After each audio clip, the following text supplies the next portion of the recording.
In today's video, we'll explain how the health department goes into restaurants and does food inspections throughout the year to ensure that we have proper food safety in the community and that we lower the risk of foodborne illnesses to the public. Hi, my name is Derek Fullerton and I'm from the Middleton Health Department, and we're continuing our series on education of public health in the community. Today's session will be on food inspections, what we do in the community to ensure safe food to our residents. Typically, we go out many times of the year to inspect our restaurants. In Middleton, we assign our restaurants by risk, either low, medium, or high. Based off that, we inspect accordingly the number of times per the restaurant based off the risk number we assign to them. In particular, like a high-risk facility would be 3 times a year. This is Mark Carlayer. He's our chief inspector. He does some of the inspections along with other inspectors we have under the health department. I'm going to ask Mark to kind of give you an overview of some of the things that we typically inspect for, alongside many other things that we inspect according to regulations. So the main priority during our inspections, we're looking for what have been identified as the risk factors for foodborne illness. These are 5 general conditions or categories that, from studies of previous foodborne disease outbreaks, we know directly contribute to foodborne illness.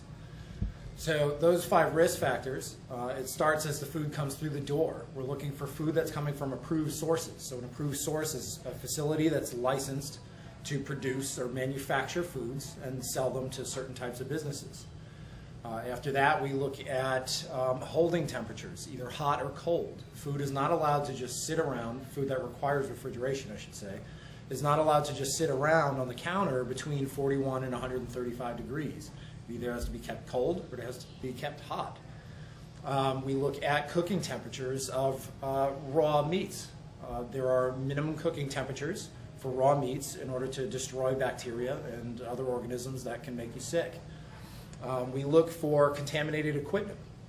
We make sure that the dish machines or the 3-bay sinks have enough sanitizer or the water is hot enough to destroy any microorganisms that may cause illness that are left on the plate.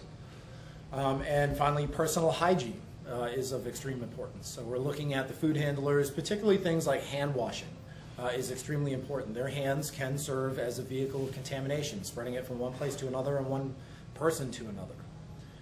Along those same lines, but outside of these risk factors, there are other items that we look for that we refer to as foodborne illness interventions. Probably the most prevalent that we will never skip looking at is really, it's a discussion with the person in charge of each establishment.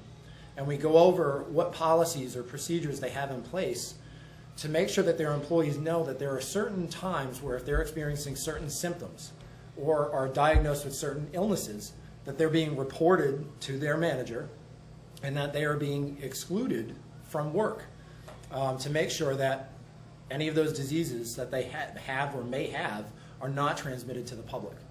So that's really just the priority items that we look for. The food code is quite thick. There are hundreds and hundreds of other items that we look for, good retail practices and such. To list them all would be pretty exhaustive.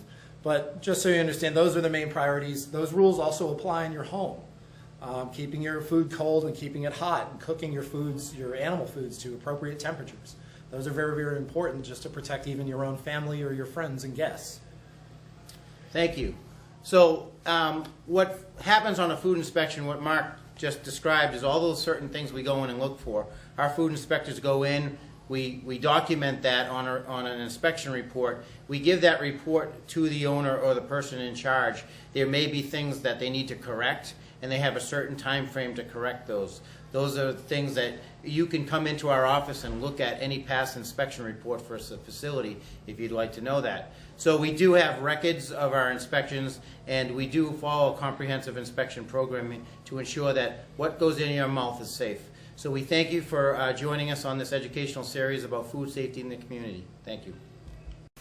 Receiving food from an approved source is one of the risk factors that our inspectors will review on items received into the establishment.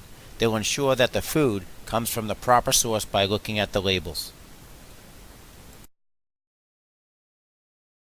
Another foodborne illness risk factor intervention is ensuring hot and cold foods also known as potentially hazardous food, are held at proper temperatures that are outside the temperature danger zone in order to prevent the growth of bacteria. Here our inspector is checking temperatures of food within a walk-in refrigerator for proper cold holding temps. Cooking food to minimum internal temperatures is essential for destroying all bacteria. Different foods like beef, fish, chicken may have different internal temp requirements. Therefore, using a food thermometer to check the internal temps is a critical process in food safety.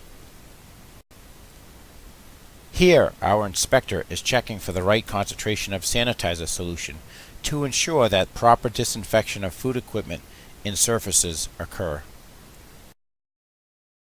During inspections, we take much time to watch personal hygiene practices of food handlers. It is vital that good standards of personal hygiene are maintained. Contaminated hands will spread bacteria around a kitchen very quickly, so proper hand washing is essential to prevent cross-contamination.